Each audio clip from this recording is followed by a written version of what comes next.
Hey everybody, if you're ever in a situation where you're camping and it's really windy, you just dig this really deep pit right here.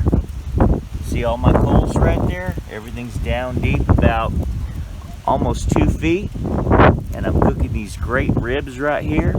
Only the heat's raising, everything else stays in the pit.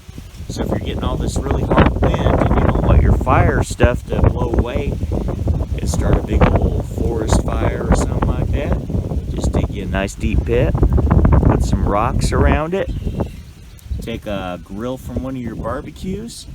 See what I did right there? I just put rocks around there and packed it with wet sand or mud, and there you have it. It holds the grill right there on each side. Got nice hot coals there. Got my ribs cooking. Slow cooking ribs.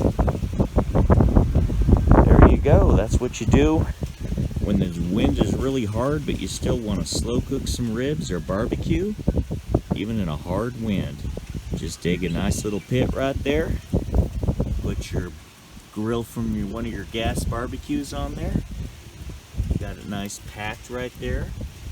I surrounded the pit with rocks, and then I packed it with wet sand or mud, because once you light the fire up, it's going to heat and harden all the mud and sand, kind of make almost a kiln effect.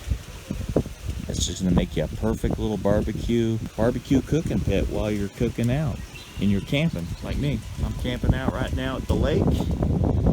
Got the Expedition sleeper out there that pulled my trailer out here, doing some camping, and I want to slow cook some ribs. There you go. Have a mad boosting day.